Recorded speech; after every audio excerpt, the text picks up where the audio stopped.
hey, guess what? I'm never going to go back to work. The last day I worked was March 12th, 2020. And from now on, her and we're going to be doing this full time. Work for ourselves. It was just a mic test, but I said that in the video. And I was just scrolling through like old videos, and there it was. I listened to it. I'm like, oh my goodness. So that was like early April 2020. And that's when everything started, the magic happened.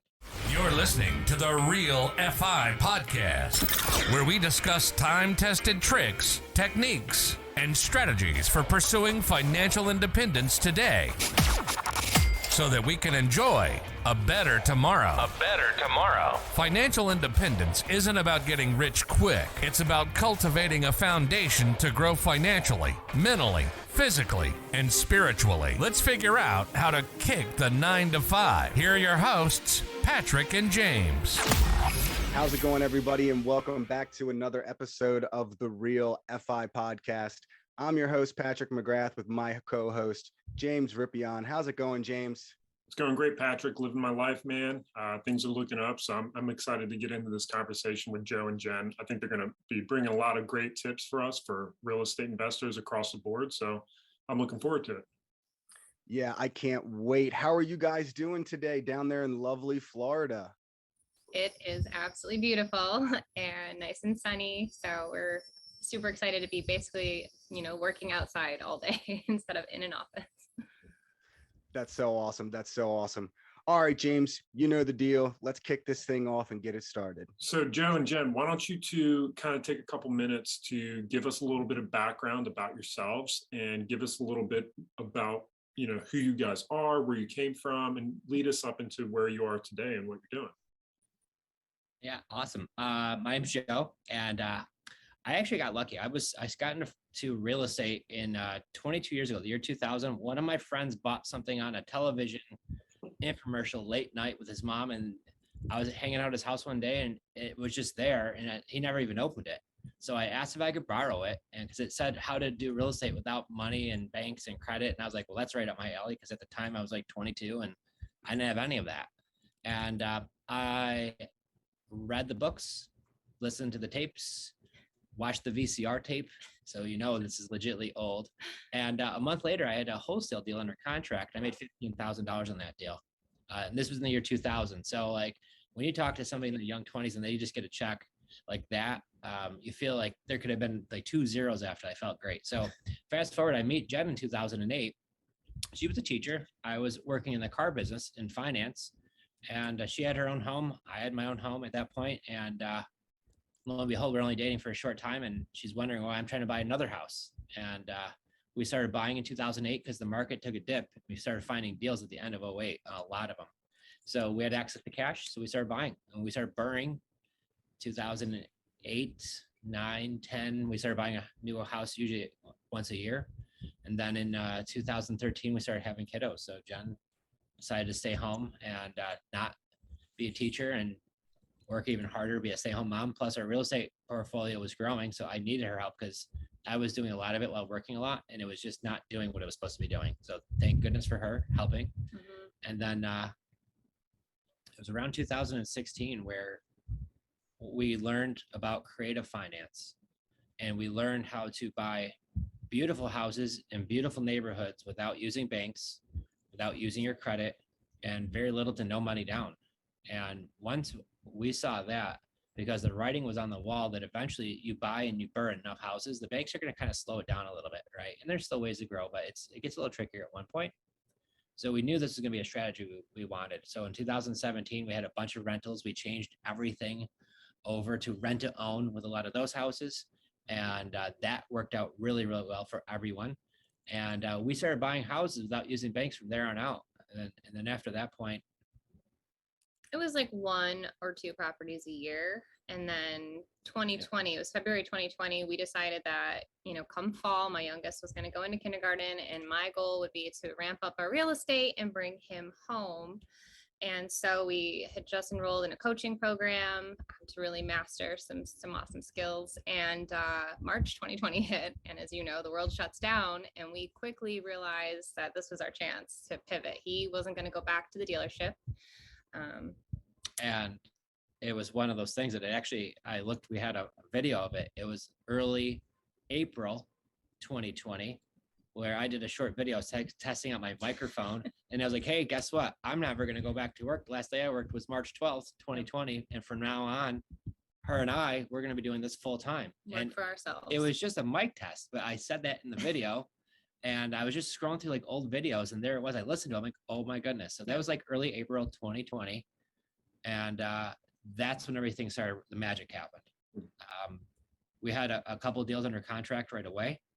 I ended up blowing out my left lung for some spontaneous reason. Nobody knows why. I was in the hospital signing deals that were closing in the hospital bed while COVID's going on. So New York did not let anybody in the hospital. And whatever the first day that you were allowed to have people in the hospital was the end of June, she came up there with closing documents in her hand. Well, I'm FaceTiming with my attorney after I haven't showered in like 4 days. It was weird timing. Yeah, it was like noon. You could go in, and that's exactly when I showed up. I didn't even know what was happening. I'm just trying to get these documents signed. You know, this is now our livelihood, and I want to help these sellers out. It was insane, but it was really like, it showed us that you just don't make excuses and you make things happen. And, you know, you have to apply that mentality almost every day in this business. Not as drastic as that, but, you know, you really have to pick and choose what you're doing with your time. And that was intense. And then it changed. We brought on a team to work with us, and we started hiring some folks, and that's when we started growing. Yeah. And we now have a team of 10 of us total. And this month we have 9 new deals under contract. And on a given month, we probably do 6, 7, 8, 9, 10 deals every month. We do it nationwide. And because of this, we walked away from our jobs and we're able to travel the country. When we originally came down to Florida, it was to escape 1 month of the super cold in upstate New York. And then we've been here for 3 months now. Don't want to leave so much that we're selling our house and we're moving down here because we're not tied to the job anymore. Yeah. Well, a lot can really happen in 2 years. It was just him and I 2 years ago. And then now, you know, instead of buying in little old Rochester, New York, surrounding areas, we are nationwide and definitely doing deals down here in Florida. So let's talk about that a little bit. What motivated you guys to really expand the search area away from where you guys live and were based? Because, you know, if everyone gets into real estate, the first thing they try to do is buy something in their neighborhood, buy something in their city, and they want to be able to drive to it. But here you guys are operating across the country, doing all these deals every month. Like what kind of got you into that position to be able to think that you could accomplish that? We started with baby steps. So it was definitely like our backyard. And then we branched out to the Buffalo, Syracuse market. And I remember our first property that was like in the Buffalo area, we drove there. It was a rent to own. And so it was, it's an hour away. This is so crazy, you know? And then we started doing ads and they were running into Pennsylvania. So we're like, well, let's venture into Pennsylvania now. It's the next state down. The craziest story happened. We had somebody who wanted to sell their house, but they more importantly want to sell their house in North Pole, Alaska. So when our acquisition manager reached out, I forgot what we were doing, but she was like, yeah, we have a deal and they want to do it. It's in North Pole, Alaska. And we were joking like, ha, ha, ha, Santa Claus. Like, I honestly, I'm not going to try to sound weird when I say this, but I knew North Pole, Alaska was like, I didn't know it was a real Santa place. Was up there. Yeah. We thought she was joking. Exactly. Is this seller kidding? But, you know, she had seen one of our ads saying we could help buy her house, and she lived in North Carolina and she had this house up in Alaska, and lo and behold, she needed help. And they were trying to sell it on the market, couldn't. And we made that deal happen, and she was happy because they were making a big payment while they were vacant for 2 years. They needed a bunch of repairs onto the property, but they didn't have the money to do it, and the realtor wouldn't list it till those repairs were done.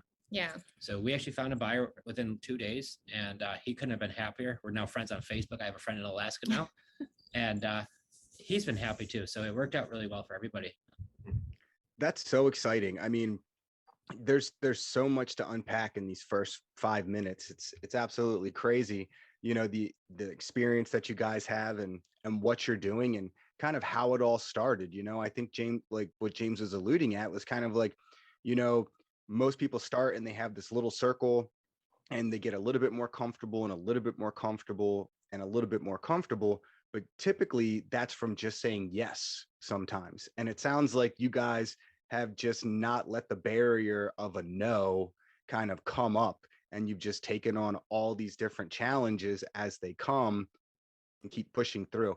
And I'd love for you to kind of expand, you know, on that a little bit as well as what your current portfolio kind of looks like today. Is it all cash that's coming in from wholesaling or kind of flipping these deals, or do you have some rentals? Kind of break that down for us a little bit. Yeah, thank you. So it's a great question. So yeah, we do. We actually don't do rentals. We used to be landlords, and we couldn't stand the call that the faucet's leaking and the shower this and the toilet that. And it was really going to be to the point where either we were going to scale and have a property manager handle all this for us, and then obviously it's dipping into your profits, or what are we going to do? So part of the creative training we learned was how to not do rentals, but to do rent to own. What we do is we do with lease purchase. So we actually collect a decent sized non-refundable option deposit. Because of that being so large, and it could be 10, 20, $30,000 or more. Because of that, you're dealing with a different client because they're going to be a future owner, but they're still renting. So in the meantime, you're collecting rent, but they're responsible for maintenance, repairs. So you get that check up front, you get the monthly cash flow, and then down the road, once they buy it, you get a big back end check like if you were a flipper, but there's no realtor commissions because you're selling directly to your renter. There's no short-term capital gains because they've held it for over a year. So it ends up working out very well for them too, because they're getting the opportunity to buy a home and not get kicked out of the landlord's house because they're selling it. It's something they can make their own. And we work with them to make sure they could get actually cashed out. We don't just kind of throw them to the streets and hope it happens, because if you do that, generally doesn't happen. So if they need help, we make sure we help them. If they don't and they want to do it on their own, that's fine too. But I think that's awesome. yeah, so we have a fairly good sized portfolio of those properties scattered across the country. And then we love with our lead generation, we get leads nationwide. So we've closed deals from Florida to Oklahoma to North Pole, Alaska, to, I mean, all over the place. And so what happens is when we get these incoming leads, if they're in the few areas that we like to keep the properties, we'll keep them in house.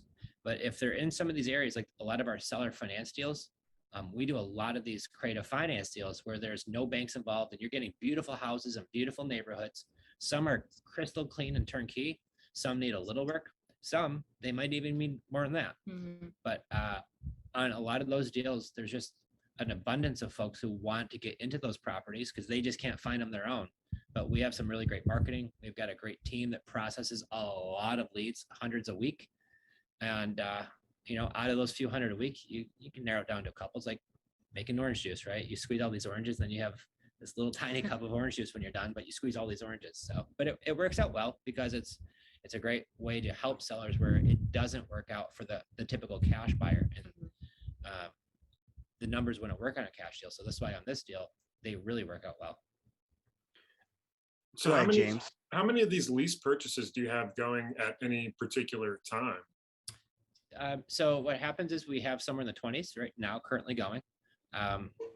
And the neat thing about it is like we don't necessarily count doors as much because of the reason is some people will get cashed out, right? And if somebody gets you cashed out and you get a $50,000-$60,000 check that you can You now lose a door, but they gained a home. they gained a home, you get a check at the end, and then you could reinvest that into more properties, right? And to do other things. So a lot of our deals are very little cash to get into them.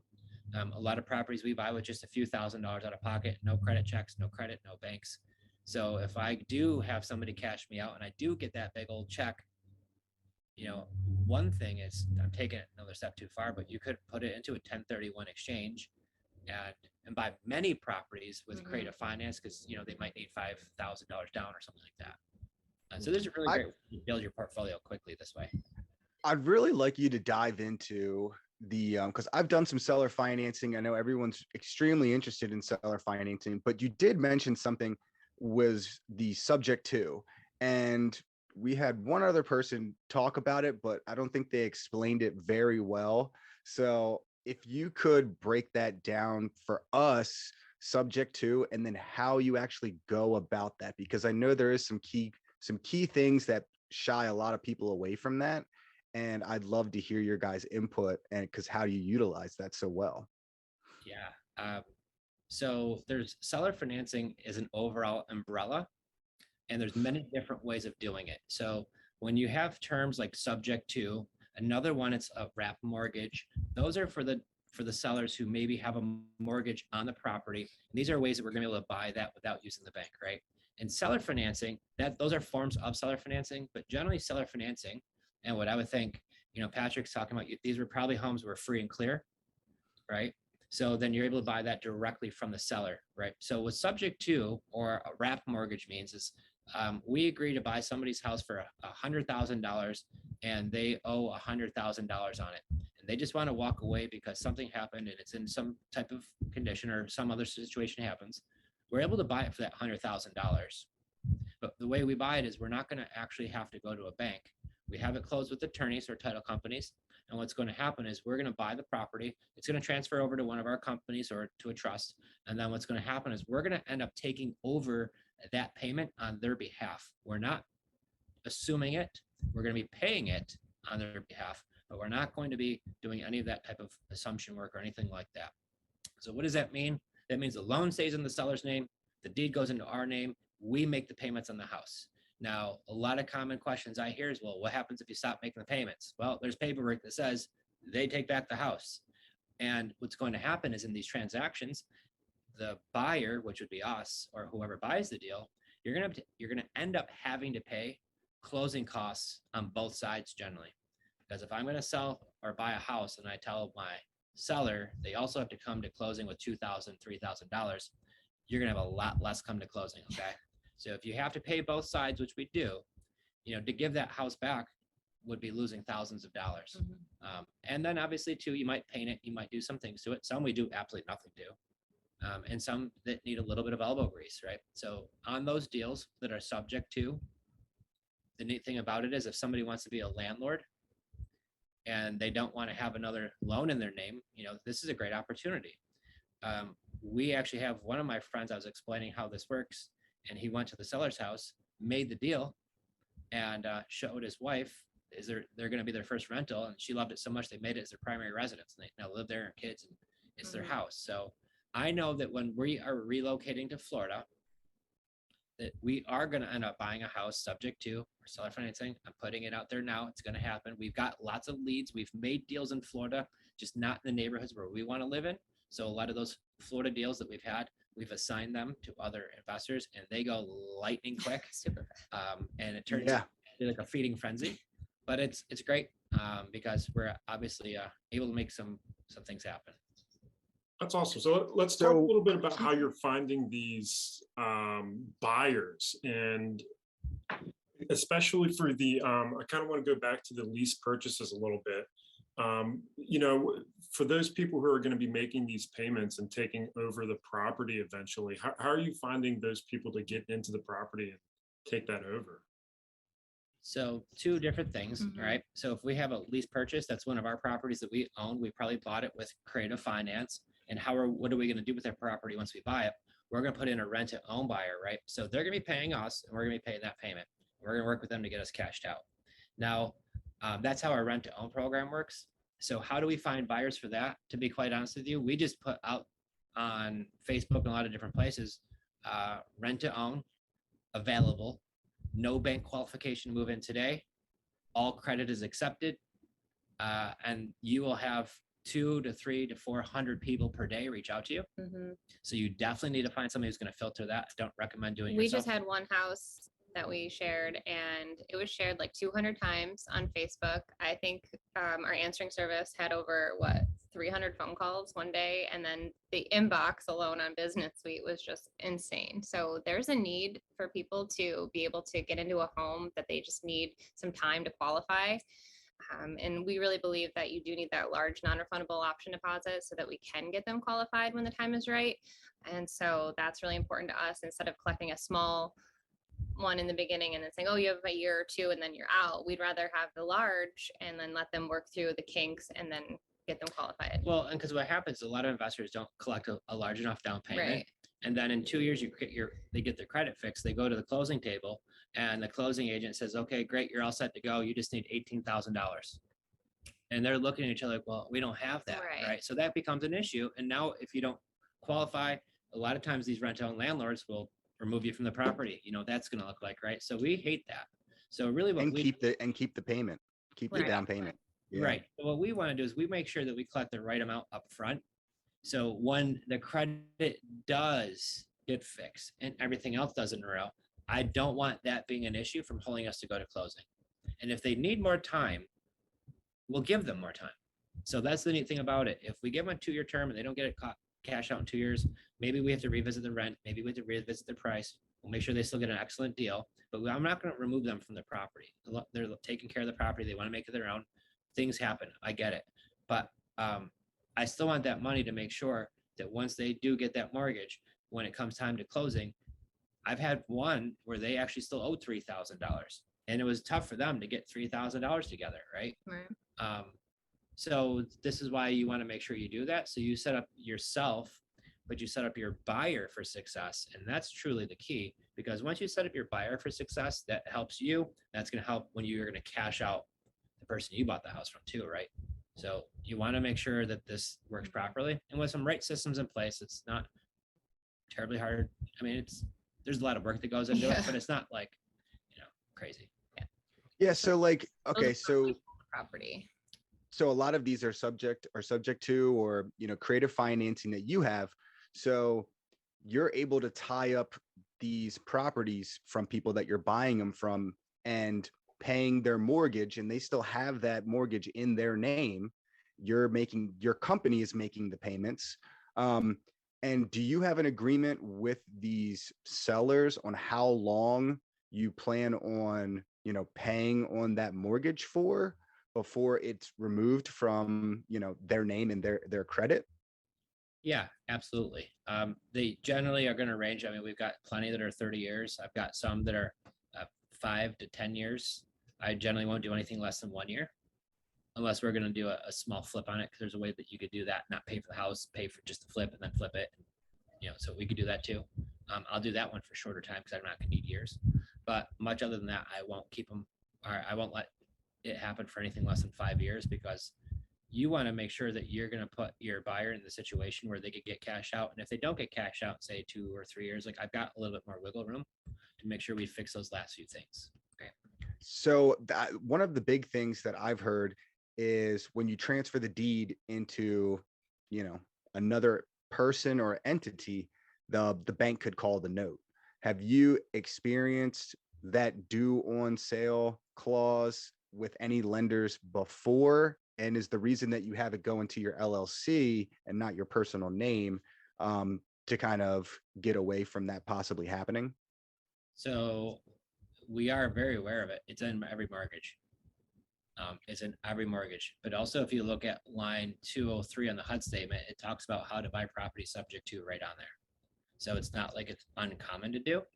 So you got to make sure that you're going to do it the right way. And there are some nuances that you're going to make sure. You need to set up the insurance the right way, how you're going to deed the property the right way, how to make sure you're going to pay the right way, things like this that make sure that, and it could happen anytime. But it's usually very low percentages if you do everything the right way. And what does percentages wise mean? It could be 1 out of 1,000 that actually could call due. And I'm sure I know some of my investor friends who had that happen before. And I don't know if it was just maybe a small town credit union that found something, or maybe they didn't have 1 or 2 things set up the right way. Maybe they're making late payments and the bank's like, well, geez, they're making late payments. Now it goes into somebody's hands for the first time. And like, well, wait a minute, what happened here? And now it's raising red flags. Right. So there's a lot of different things that could really put you in that situation. There's also plenty of things you could do to avoid that situation from happening too. So you got to do it the right way. And the success is in the details. Well, I think that's what is important, is understanding kind of what the mortgage is structured to do in certain circumstances, and to have an appreciation that the loan might be able to be called due, even though the chance and risk of that happening is super slim. I've honestly, I can't think of any instance in which it actually happened to an investor that I know. But it's good to know that that's how the mortgages work. The bank might have that option, so you just need to be prepared for that. Yeah, and I mean, a bank's not going to want to own real estate. That's not what they're looking to do. And a bank usually takes a pretty big hit if they do take a foreclosure back. So you got to be doing something really like in order for that to happen. So just try your best. And obviously, if you have that happen, there's things you could do. You could refinance out of it if you had to, or talk to the bank and let them know what you're doing. And sometimes they care, sometimes they don't care. But That's fantastic. So what kind of, I'm just going to jump into this, like what kind of resources did you use to learn this strategy? I mean, I know you talked about the real estate guide that you found back in 2000. I think I remember those late night infomercials with the guy with like the white Lamborghini or whatever, in front of the big mansion. But where did you learn this strategy? Like, where can I find more information about, those nitty gritty details on making sure that it gets done right? Right. So where I learned it from was from originally it was from Ron LeGrand was his name. He's a old school investor. He's like they call him the Godfather of real estate. Probably been doing it for 40 something years. He's in Big Florida. Papa. They call him Big Papa. He's been doing it for a really long time. He goes over a lot of great details. I learned a lot from him in 2016. We've spent a lot with coaches though too, who they specialize in a lot of this. I mean, Jen and I have spent six figures on education and courses and all types of things to learn what we're doing, marketing, business consultants, like everything, to really learn how to do this all the right way. And then the next step of it is like to actually do it. That's the best way to do it, is actually doing it, talking with attorneys. Like some of the attorneys we use are some of the best in the entire country. So when you're surrounding yourself with these folks and you're doing it at a high volume, like what we are doing, you really kind of get into that sweet spot. And then that's why we've had so many folks reaching out to us. We did start up a coaching program a year ago, and it's to the point where even a lot of our own team has quit their jobs, because our personal team consists of, I mean, they're all working from home. They're all in the US. They're all women. They range from 19 years old to maybe late 30s. And on acquisitions, there's a team of 5 or 6 of them. And then on dispositions, there's 2 more. So, they all do a great job. And I think it's really surrounding yourself with the right team. And that's key to success. And that's what we found to be key for us, was having these people around us that we've spent a lot of time training, and with their success happened. That's how we brought on students to teach them the same thing. And they've all been doing amazing too. So that's where it's the systems really. Gotcha. So, talking about all this business that you guys are building, you're putting your teams in place, your systems in place. And it sounds like you guys are really wanting to scale. Why don't you guys walk us through a little bit of what your goals are in your business and what you're trying to create, and maybe talk about some of those numbers for those benchmarks for what you guys are trying to do? So the goal is to do 100 deals a year. And I don't think that's out of range at all. And from what we're pacing to do, if we continue that pace, we're going to get pretty darn close this year. And I think next year we'll exceed that. It's always changing your business models and always looking at it. And I will say, luckily for me in the car business, I was working for the largest Chevy dealer in the country. And I learned a lot about processes and businesses and growth and how to scale. And you don't want to do it too quickly, because you can definitely run into issues. There was times where our team reached out to us like, slow the leads down. There's too much stuff coming in, right? Which is crazy to hear that sometimes, but that's a fantastic problem to have. But we really have dialed in the recipe now to how to dial it in, and we're putting more pieces in place all the time, constantly refining our business, because we aren't just talking about it, like we're actually the ones doing it. And to do it right and to do it at a high volume, to do 10 to 20 deals a month consistently is to the point where we want to be. And we're going to keep the properties that we really like in the areas that we buy, and all the other ones that are still really, really good deals, we could, pass those on to other investors that they could get that deal hand delivered to them in a silver platter. And if they just pay, most of the time it's just closing costs and our finder's fee, our assignment fee on the deal, they're into a really, really nice deal. And we have the concept of grateful over greedy. So, I want to make sure that our buyers make a killing on the deal, to where when I call them, like what just happened yesterday, like they're like, they want my phone call. They want our phone call, like, when we have a property. That's really amazing. I mean, I absolutely love that statement right there. Grateful over greedy. That's fantastic. So 100 deals a year. So the name of this podcast, is the Real FI Podcast, financial freedom, financial independence. That's what I think everyone listening is, striving for. So what does that look like for you guys? I mean, it sounds like you guys have built a successful successful business and you have quite a lot going on. Break that down for us. And, one, what does that mean to you? And then what does that look like for you guys? Is that the 100 deals a year point? Is that the financial freedom number? Is that just the next goal on the list? The next goal. That's the next I would target. say, I mean, if you're listening, you probably are well aware of, having, 7 streams of income. And so you don't want to always rely on one thing. So I think that it's really important to constantly be growing and evolving and finding things that you can, add to that, because you just never know like what could happen. So that the 100 deals is great, but we really love educating others and coaching. Like that's really a passion. I was a teacher, so it's very passionate for me to like want to get into that and give back, and just see others grow and have that time. I don't have a number in my head. But the neat thing about the education part of it is some of the text messages that we charge so little for coaching. It's actually probably disgusting for what our students get of our time and education, of everything that they get. Yeah, we do give a lot. But the best thing in the world that you're going to get, because it's not about the money at that point, because we're doing enough deals. But the real neat thing about that is when you get the text messages, like when you're finding people who want to quit their job and they're quitting their job, they're traveling, they're going to spend time in other countries for a month, not a week, like our other jobs were. Mm-hmm. And they're way surpassing their other incomes and just doing things that were like breaking out of the day, 9 to 5 handcuffs. And to help people live that dream, because that's what we've been able to do, and to get them there a lot faster than it took us to do that, that's really the cool gift as far as the education part of it goes. The number wise, as far as the house thing goes, I think that's a good benchmark to get us to where we want to be financially, is a benchmark, but I'm definitely looking to grow it past that too. And we have a recipe, because there's not really many people who are consistently offering these creative finance deals to other investors. There's really nobody doing it. There might be somebody here or there who offers them. There's people who buy them, but there's not many people who are consistently offering them at a really good deal to other investors all across the country. So we get them in Florida, we get them in Texas, we got them in Louisiana, Michigan, Illinois, like they're all over the place. So the fact that we could help other investors make their dreams come true, and we have the theory, like you could win a baseball game by getting to first base a lot. Like you don't have to hit grand slams and home runs, although they're great, don't get me wrong, but you don't have to. And if you're doing volume and you're doing this a lot, it works out well for everyone.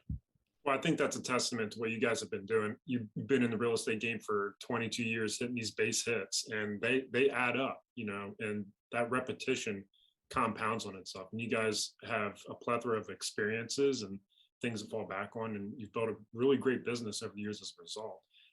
And you can really tell where this has kind of put you guys in a position to enjoy life in a unique way. So I want to kind of dive into that a little bit and talk about how you guys building your business over the past 2 years specifically has got you to where you are right now. So you guys are sitting in a really nice home in Florida, but it didn't always used to be that way. So let's talk a little bit about how you guys were able to build that lifestyle a little bit more. Well, I think, again, it's just like waking up with the I get to attitude, and also like I have to, in a sense, because this is our new livelihood. We value family and health first and foremost. Obviously, without those, what is there? And so for me, it was a mental shift, especially, going back to March 2020 is really when the game changed for us. And I actually read Elena Cardone's book that summer, and she talks about Grant and her going through 2008 and how many sacrifices they had to make. And like, I felt like she was in my head a little bit there, because, clearly the world shut down and we were in New York, so everything was shut down. So there was no more date nights, nail appointments, going with friends, babysitters. It was just us in a house and having 2 kids. And so we just figured out a way to really make that work. And we were just grinding, and then one of our coaches said, you can't do this alone. You need to hire other people. So it was summer of 2020 where we finally started bringing people on and really adapting that, delegate to elevate philosophy. And even to this day, it's being grateful to be able to make everybody breakfast and no one's rushing out the door. And, we homeschool our 2 kids, so we can come down here and do this life, and just realizing that life isn't this straight and narrow of you have to go to school, go get an education, work in an office, and, then what, retire at a late age. And we saw that, and it was, sacrificing some things, like barbecues and boat rides back in the day when we're in a, gross house, fixing it up a little bit. And I used to complain at first because I didn't quite get it. But now looking back, I'm like, okay, he knew what he was doing, and here we are being able to live this. And so if we can pass that to other people, like he said, a lot quicker, it means the world to us. So I was poking around on I think it was the blog that you guys have, and it said something about I thought it said something about a 30-day challenge. Yes. For you guys. Well, talk a little bit about that. What was that? So we were starting our coaching program, which developed organically last year. Everyone kept asking, like, how are you doing this? Teach us, teach us. So with that, I decided to create this 30-day challenge. And I sat down with Joe and we thought, okay, what are some things that we did that cost $0, just took time to get us from point A to point B? Because by that point, we'd been doing this for a year full time. And so I just compiled a challenge, and it's sad and frustrating at, the lack of the ability to finish this challenge, because it's so simple to me. I know it's not easy to do something every single day of your life for 30 days, but it's how bad do you want it? And so from everything from what's your why. So when you want to quit, you go back to that reason. For us, I didn't want him going back to the dealership. I didn't want that lifestyle again. Sure, he made decent money, but he had 2 weeks the entire year. The kids didn't even see him. If they went to bed early or he left early in the morning. So it's like, that was my why. And then from there, it was just books and, sharing all over, for that time, social media. Like, we had no other interaction with people, right? So we used our phones day in, day out. We made ourselves go live every single week. And that's when our business really blossomed, because everybody was home. And we kind of, I think, put our name on, especially in Rochester, out there. Like, we went to a meetup finally, and they were like, oh, you guys are the rent to own people, So it's just, if you believe in yourself and your business, and you just take that consistent action for 30 days, like, big things happen. And we just had a new student today. He's following this challenge, and he signed up for coaching calls, but he had 3 seller calls lined up for him today, closing calls. That's incredible. A kid just started. So that's a huge testament to, I think, anyone out there listening, that you literally just need to take action. I love the challenge, to take action 30 days in a row, and it's how bad do you want it? Because everybody, wishes, hopes, dreams that they can, achieve these huge goals and become financially free. But a lot of people aren't willing to sacrifice and put in those daily actions. And we're not talking about, 15 hours a day here. We're talking about just being consistent, to work towards these goals. So, I absolutely, love that. It's so nice to hear, because that's one of my mottos, decide, commit, take action. Mhm. And that's, and that's what people need to do. Just take more action. And you guys are clearly taking massive amounts of action over the last 2 years, and it's paid off in spades. And, I think a lot of people think that they can accomplish a lot in 5 years, but don't really realize how much they can accomplish in 1. And you guys are a testament to that. So that's really fantastic. I really want to kind of break down and talk to about what are some of the obstacles that you see yourself facing trying to grow your coaching business and scaling up your business to that 100 deals per year. So I think the challenge for scaling our coaching business is that we are one of the few people that actually do one-on-one coaching. And with that going into place, there's a lot of it that goes in there, right? If I was going to teach somebody how to do wholesaling, I could probably do that in 90 days. But with creative financing, there's so many methods to making a deal and how to exit the deal. That's more than a 30-day, 90-day thing, right? So it's spending a lot of time answering all the one-on-one questions that you might not get answered in a group setting. And so understanding that, would you rather stand in a lecture hall with a professor and 180 people in class, or would you rather be a one-on-one tutor, right? So we spend the time with a one-on-one tutor, but doing that, you can only do so many at a time.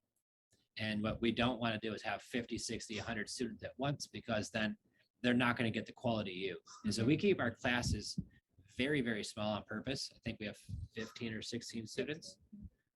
And we do that on purpose because the fact is we could give them quality time. As far as scaling our business, it's about having the right people around you. And I don't want to sound crazy when I say this, but we made 9 deals this month, and I think we have 16 or 17 in transit right now, attorney's office. I didn't talk to not one of those sellers. Jen didn't either. Our team did. Jen and I did not talk to not one of those buyers. Actually, one, because he's a buddy of mine, so I like to break his chops. Right. But like, it's fun, and I got another deal for him. So, but much other than that, we don't really talk to any of the buyers. That's been a Yeah. challenge of mine. I will totally admit, is stepping away. Like, we brought in a business consultant and our whole team was there and we wanted them to be a part of it and paid a pretty penny for it. It was Sharper Solutions. If you need a consultant in your business, highly recommend them. They're amazing. Gary and Susan Harper. Oh my gosh, they amazing. actually came to this house and sat with us while our team was on Zoom. So it was incredible. And, you know, after having these meetings with them, and they really go in your business and help you dissect everything, processes, procedures. Our team basically told us, hey guys, you need to let us run some of these meetings, and you need to go, and you were trying to get to the owner's box. And it kind of rubbed me the wrong way at first. And they were all nervous about me because I miss, you know, I need to know everything, checking on everyone. And by me walking away and that some of those aspects, like we have 9 deals pending this month. And it like blows my mind because I needed to have faith in them, in the company and everything that like I have nothing to do with that part right now. Like my job is to do this, this, and this and stay in my lane. And we have A players on our team. Absolutely. And Yeah. that's, I think, part of the key True too. leaders. All of them, to the point where we have a transaction coordinator who used to be one of our acquisitionists. So like when the deal goes to the lawyers, like I don't follow up with the attorneys on all those deals and all the title companies and find out, oh, we need to grab this statement or we need to, she does all of that and then gives us a report of what's going on. So we know what's going on. So ideally we have meetings with our teams, what's happening on deals. We chat with them. They have a lot of meetings and trainings behind our backs. In a great way, right? And then if they ever need us for stuff, we're always there. And it's hard to kind of step back because I'm like, I don't want to seem like I'm ignoring you. They're like, no, we're not. You're not ignoring us. But we're able to be more productive. And they really want to help us because part of the training was to get you out of the business and to get you out of some of the tasks, right? To work on the business. And for so long we were in it and we still are at parts of it. And I think that's a misconception too, is so many people try to just jump right up to the owner's box, and you really do need to be in your business for a little bit. Maybe not for as a long. For a while. But- So then when you have the right people in place, you know, you could help them and give them Right. value too, And right? they kind of Training. create, they fall into their own positions, like our transaction coordinator and our acquisitionist manager, and we're bringing on a full-time acquisitionist. So just it's incredible too to allow things to happen organically and never try to push it. Like we didn't have a CRM to start, we got one when we needed one. And so I think that was really something helpful for us too, is not the shiny object syndrome and pushing before we were ready. We gradually go when we need it. So I want to talk about this a little bit more because you guys have done a great job at building a business and taking yourselves out of the job. And a lot of that comes with, and Joe's kind of shaking his head a little bit. Maybe some more work that needs to be done. You made it sound so great.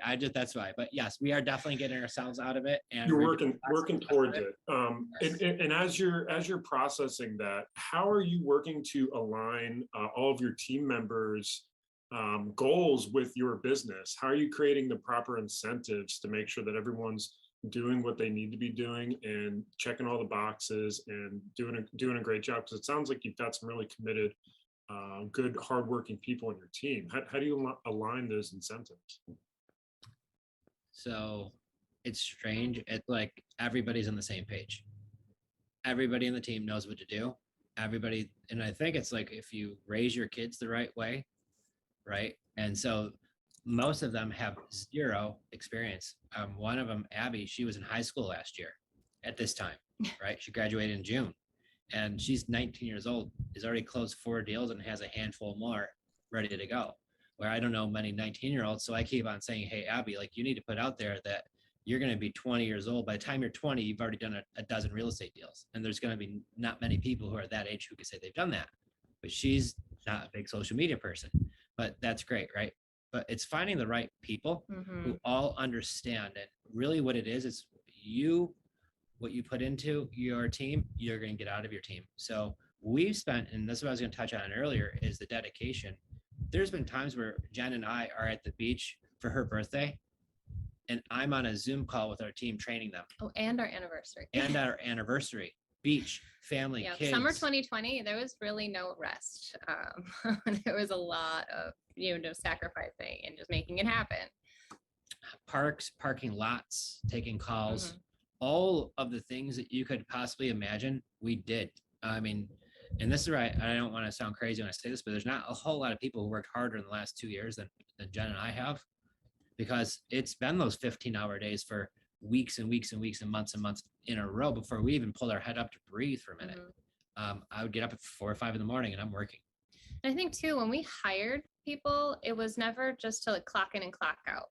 We offer to pay them an education, everything that we know we're going to give to you. And we want to have them have their own portfolios and grow their own, estates. And it's just, I think having that mindset, like they're carrot people. I don't know if you've heard that analogy, the carrot or the stick. And if you have to sit there and tell someone to keep doing something or go, like it gets boring. We hate being that boss. We won't be that boss. And we don't even consider ourselves bosses. Like they'll call us boss and we're like, no, we're just You're a boss too.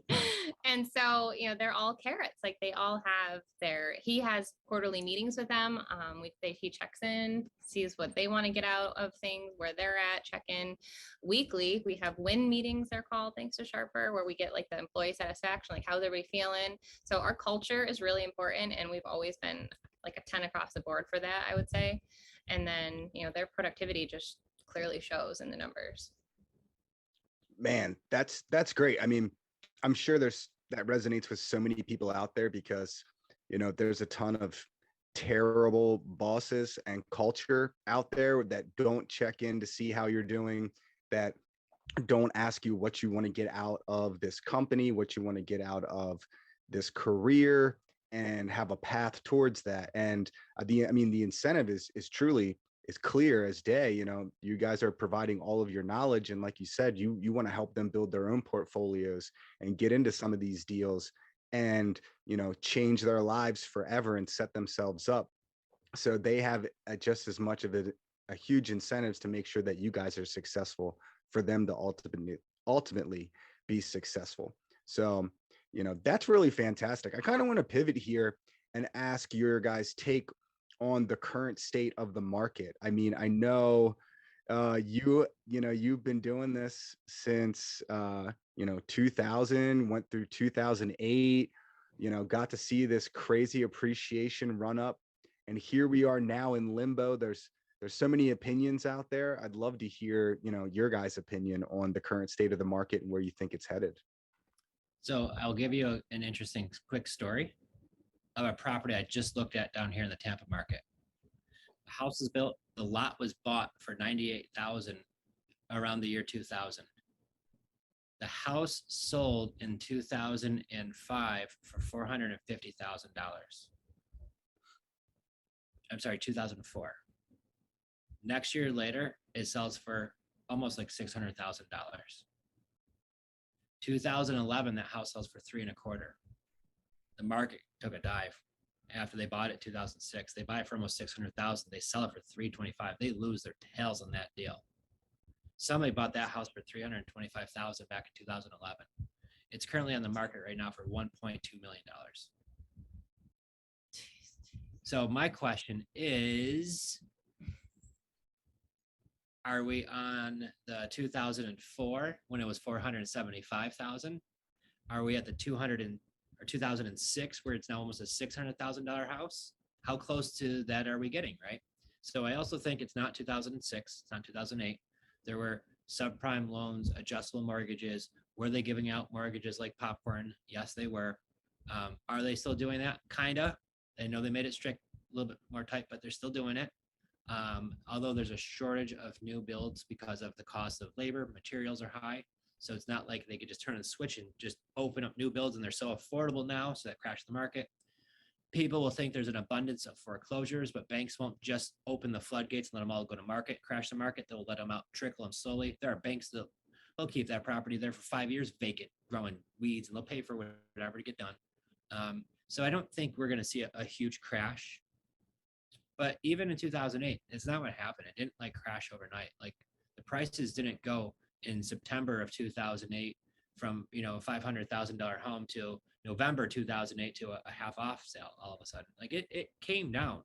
So are we at the peak? Are we close to it? I think the interest rates will stall it because they're raising rates. And so is this a plateau where it takes a dip and then keeps on going back up? I don't know, because I don't see the fact of how they're going to make new builds affordable and be able to pound them out like they used to if there's a shortage of materials everywhere still for quite a long time. So I could see this maybe being like a little bit of a lull. It might dip a little bit, but I don't necessarily, and I'm not an economist, who knows, but I did see it do this a bunch of times, right? So I could kind of foresee some similarities, but I also could see some differences this time too. So my whole aspect is this. If I could buy real estate without using a bank, I could buy real estate without having to use my personal credit, and I could get into a deal with a handful of $1,000 down that I could cash flow on, then what's the difference to me? And now if I back myself against the wall with some 3-year term and then in 2 years the market gets one of these and I got to get my buyer cashed out, that's where those short terms stink, right? That's why I like the long 10, 20, 30-year terms.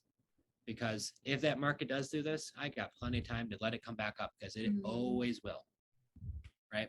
There's also inflation right now, so everything's going to cost more, right? Can they bring that back down? Sure, but you know, there's a lot of things to it where I don't see it being a huge dip. But if I could get into these deals and it makes sense to make the deal, we're going to do it, and that's what I think about it, honestly. Well, there's two things I really like about what you said. First is, you know, you've been through this experience one way or another before, and you've lived through these different markets. And what it sounds like it's kind of taught you is that you don't know. And it's probably true that the economists themselves also don't know. Like we're listening to the Fed talk about how inflation's transitory and there is no inflation. Well, inflation's here. The supposed experts, you know, what do they know? But, you know, the second thing is, you know, buying deals responsibly, having them situated so that over the long period of time, you're not going to be caught in a situation where you're going to end up having to being forced to make really bad decisions, you know, because a loan's becoming due at a term and you have to find some liquid cash one way or another. If you've lost some equity in your position, in your property, that's not the position you want to be in. So I think, you know, just to summarize it, we don't know, you don't have to know, you just have to buy responsibly, have good cash flow coming in, and just make good deals happen. So, and that's the point, you know, what did I learn from all the folks who got hit really bad in 2008, right? What did I learn from them? And what happened to them? A lot of times what would happen was, and what I learned, and this is why I get so much like people like, you don't know what you're talking about, but a lot of the folks that got hit the worst were people who were doing BRRRR. And right. So can I see some similarities now to BRRRR? Yeah, it's a little tough right now. Why? Because you have to buy at the top of the market. Real estate, has houses ever been more expensive than right now? Ever? The history of man? No. So am I buying stuff at the top of the market right now? Yes, I am. Doesn't matter what you say you are. What are materials right now? Are they the highest that they've ever been? Pretty darn close if they're not, but they're right up there right now, about the highest materials have ever been. And now what are the costs of labor? Can you even find people to do the work, right? And if you can, what are you paying them? They're not cheap. So your pricing of the house is going to be high. Your renovations are going to be higher. Everything's going to be higher right now. And then you're going to refinance it. And what are rates looking at right now? They're not looking the best. They weren't 6 months ago. They're high right now. So if I get into that deal and I'm BRRRRing because all the gurus are just saying BRRRR, it's the greatest thing ever, right? Now that loan is in your name, rather it's in an LLC and you're personally signing for it. If you're personally guaranteeing that loan, you're on the hook for that personally, okay? So even though it might be under your company name, you're personally guaranteeing that loan. A lot of people don't understand that part of it. So what's going to happen is if you bought a house right now and you did all that rehab work and you didn't go over budget and the appraisal came in right? Because that's a huge thing. People are losing or leaving thousands of dollars into the deal once they go pay back their money lender or whatever they're doing. So there's just so many risks that go along with that. And then what happens if you You cash out, refi out of it, and now you're pretty tight leveraged, and you're at a 75%, 80% loan to value, and the market does one of these in the next 2 to 3 years, right? Those are the folks who held the bag last time. A lot of the commercial properties the same way, but the ones that were getting hit the biggest, same things with developers, they were getting crushed too. But I think a lot of it has to do with some of the newbie investors who were doing burn. When that started happening, you owe $600,000 on a $300,000 house now. Cash flowing or not, if your tenant moves out or they're not paying you because the economy is crumbling down and you now owe way less, like there's only so many things you can do. I can't just put it on the market, sell it because I'm a tired landlord anymore. That doesn't work now, right? What do you do now? It's a challenge, right? So what do we learn from these other investors? How do we avoid some of these mistakes? I think somebody who burrs right now, like, I'm not going to say like, don't do it, but I wouldn't. And I don't put houses on my own credit. There's no need for it. And once you learn how not to do it, you'll never need to do it again. And what my old mentor, Ron LeGrand, says, he says, I almost hope you have bad credit just so you can't get loans. Right. Well, and I think, that speaks to kind of where people in 2008, 9, 10 got in trouble, was being unable to replace that credit that they had on their loans. It wasn't necessarily the prices going down, but it's because the prices went down and they needed to refinance for whatever reason. Now, of course, if they could have held that property for 10 more years, here we are, 2022, and you'd have that $1 million property, and you'd be really happy about it. Right. So, If you could weather that beating for probably a good 3, 4, or 5 years, exactly. a lot of people got hurt on it. But it's no different than if you own a stock or crypto and it dives way, way, way down, right? You get, oh my goodness, you sell, right? And that's when you typically lose. Although if a stock, you could just take that loss with the house. It's a little different story. You got to pay somebody back. So, but when that starts to go back up, then then you look like you're a genius, of course, but you got to weather that storm and be able to handle that stomach crunching, your name is on that dotted line on those deals. So, but you're right. If you could weather that storm, rather it be only a few months or a few years, but most likely going to be years. You could be back in a situation that's good again. That's what's awesome about real estate is time could fix stuff too, right? So even if you end up being in a bad spot, doesn't mean it's the end of the world. If you could get some patience on your time, the one thing about real estate I can tell you is prices will go up and they will also go down, right? But over time, they go up. So if you do have a goof up and things like that, you could have time bail you out most times. Right? Yeah, I think those those jumbo loans and those adjustable rate loans and those 5-year terms or 3-year balloons that people were getting into, and that's what there was a lot of things, but that's what really screwed people. We're not in that now. I hopefully don't think we're going to get to that point, but like you said, it's not timing when to buy real estate. It's buying real estate and letting time take its action. So that's Before 2008, they were doing mortgages where it was stated income. So you didn't have to prove your income. So let me ask you a question, Patrick. What do you make? Well, Patrick tells me he sells shoes, but he makes $500,000 a year. Well, sounds good to me, right? Like, sure, why don't shoe salesmen make $500,000 a year? And not to that extreme, but that's a lot of what was going on before 2008. So that's not happening now. So they definitely have made it better to get more responsibility for lending to happen. So that's why it won't be 2008, I don't think, again. Yeah, and then they also issued out anyone that's kind of in forbearance or kind of hurting, they're giving everybody the option to refinance into 40-year mortgages. To lower those payments. And what that's going to do is that's going to keep the housing supply tight even longer, because those potential foreclosures and houses that would have came on the market in short sale are now going to be tied up even longer because they're lowering the payments to keep people having them. So it's this whole thing that they're trying to do to keep the inventory low and the prices high. So that's what we have for the time being. James, what else you got for us, buddy? I think we're good. I think, if we don't have anything else to talk about, we could probably hit our next section. Oh, we always have stuff to talk about, but I just wanted to see, let's jump into our next section, James. What's that one called? So we're gonna call this the Big Four. I think that's what we settled on, right, Patrick? Calling it the Big Four now. We change it up every episode. So yes, we're gonna get into the Big Four. Okay. So for our first question, guys, this one's I really like this one. What is something that you do that feels like a cheat code for achieving financial independence? Something that you guys have done either in your real estate business or your personal lives, or just maybe a greater tactic that just feels like a cheat code. Assigning sub 2 deals to other investors. Simple enough.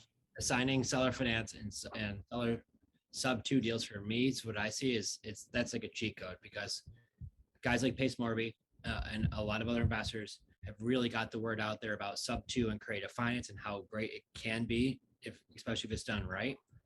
The one challenge, another cheat code that we have is our lead generation. Average lead gen for an incoming warm lead these days is a little over $100. Ours is like $3 to $4 a lead of people who reach out to us saying they want to sell their property off market. So we have a cheat code there, but then offering, once we do lock up those deals, it's consistently having deals for investors where they're not great, maybe, or maybe they are, maybe they're just good, but they just can't find the deals that we can find. And so with that being the case, I would think that's a pretty solid cheat code. Yeah, I mean, this whole subject to thing is it's a way to leverage while also in many ways reducing risk. So I can definitely see how that would fit into that category of being a great cheat code. Yeah, and as you get a lot of investors who are assigning cash deals. There's a lot of those guys and girls out there, a ton of them. There's really, like I said, you don't find many that do this part. So we're like very rare that it's happening. There's a lot of people who want those. Yeah, I'd like to use a cheat code of having you guys on the podcast and having you sign some of these subject to deals my way and my friend's way who's in Tampa. So after this, we'll definitely be chatting because I'm super, super interested in making this happen. But let's get on to number 2. So question number 2 is all about resources. So are there any specific books, podcasts, influencers that have really shaped, your financial independence journey? Something other than, Rich Dad, Poor Dad, everybody usually says that book. So, do you have any book recommendations, podcast recommendations, or people recommendations besides the ones you've already told everybody about? Yeah, well, it's kind of a cheat code too. I was thinking was Think and Grow Rich. I know it's a famous book. I know most people won't read it. And if you really truly want that freedom, that lifestyle, the ability to control your own mind, because I think that's like the number one thing I see with students or people that message me on Instagram or even on Facebook, is like you have to control your mindset. And it's so easily persuaded by everything that we see, by all the influencers out there. And so it's really important to see like what you're taking in on a daily basis. And she's not an investor, but I really, truly love GoGo's real estate. She's a powerhouse real estate agent. She is from, I believe, Transylvania. Moved here by herself and literally came from nothing. She had $200 to get here, ends up meeting her husband. She was nannying. Next thing you know, she becomes a real estate agent. And I don't even know, like go check her out on Instagram. She literally built her whole empire on what she says selfies. And really it's like that, I adapted that. And I said, okay, if she can just share the word of what, buying and selling houses in her area, I can adapt that to investing and putting us out there on the map in social media, because most people are on their phones 24/7. That was really inspiring to me. Her story is incredible. I'm not doing it any justice. So go check her out if you want to be wowed. She's incredible. That's awesome. I'm definitely going to look her up. I'm sure I can learn something from her as I'm doing my whole real estate agent thing as well. Oh yeah. All right. So for our third question, it's 5 years in the future. You guys have accomplished way more between now and then. What excites you guys the most about reaching your financial independence goals in terms of either your business or your personal life? Kind of paint that picture for us 5 years from now. So I see the business as being to where we've not only our team we've also helped our team to all be in fantastic spots too, to where they're running their own businesses and be a part of it. Like we want to start our own fund where we're all of us buying houses in that fund together. So we all grow together, and everybody to a point where within 5 years, they're all financially free to the point where if they work, it's because they enjoy it, and they do now. But it's to really kind of put them into a really good spot to where they're going to have some more time freedom and things like that. For all of us, I can see personally for us. I keep envisioning, like, I want to travel. Like, Yeah. we went to Italy and Paris and Amsterdam for our honeymoon, and I want to take the kids back, and I want to be able to, work over there if we need to, want to, but to just, spend months over there and really just soak all of that in. And then we also have charity ideas that we really want to start setting up and getting involved with that and just really giving back. We've seen how much is needed in communities, and so I'm excited to settle down into the Tampa area and connect with people here and see how we can really give back. That's truly fantastic. I love hearing people's 5-year visions, because majority of the people that we talk to, it really focuses on giving back and bringing others up with them. And you guys are a true testament to that with the business that you've built, with what you're doing for your team, and that whole thing. It's really fantastic. And I think it definitely is a reflection of the two of you. After our conversation, you guys seem like amazing people. And I think that resonates through all of the great information that you guys have put out here. I know you've got my wheels spinning. I know James' wheels are spinning. This whole topic has been something that I've really, really wanted to dive into. And you guys have definitely shed some light and piqued my interest even more, where we'll definitely be talking after this. So with that being said, what's the best way for people to reach out to you if they are looking for a coach, if they want more information, if they want to tell you they were inspired by this? Where do people find you? How do they find you? So we have our website, creativefinanceplaybook.com. And then from there, we try to link everything. I'm always on Instagram. I think that's how we connected. I love following you. So it's just our name, Jen Delle Fave and Joseph Delle Fave. And then we have Facebook pages, YouTube channel. We're trying to really put more out there. We know that it can be a lot. He seemed to grasp it a lot quicker with the finance brain, but being an English teacher, I'm not gonna lie, a couple times I would try to read a book and I would fall asleep. So to really wrap my head around subject to and rent to own and all of that, it might take a little bit. So just don't get discouraged and just keep trying until you hear a couple things like the right way, and then it'll really click for you. Yeah, and if you want to find out more about the properties that we currently have available, you go to Fave, F as in Frank, Fave, Fave, homebuyers.com. So if you go to favehomebuyers.com, you could hop on our VIP list and you could get first dibs on all the new properties that we put on there. Mm-hmm. Courtney is our disposition manager, so she always updates that the minute we have a new property, and girl is good. Mm-hmm. But also too, you'll see the other properties that we currently have available. There's a lot that are on there that are sold, but you'll still see some that are available. But if you want to see what deals we currently have, where we have them, where we've had in the past, and that's a great resource too. So if you're looking for cash deals, they're on there. Most of these, though, I would say probably like 80% are going to be creative finance deals of some sort.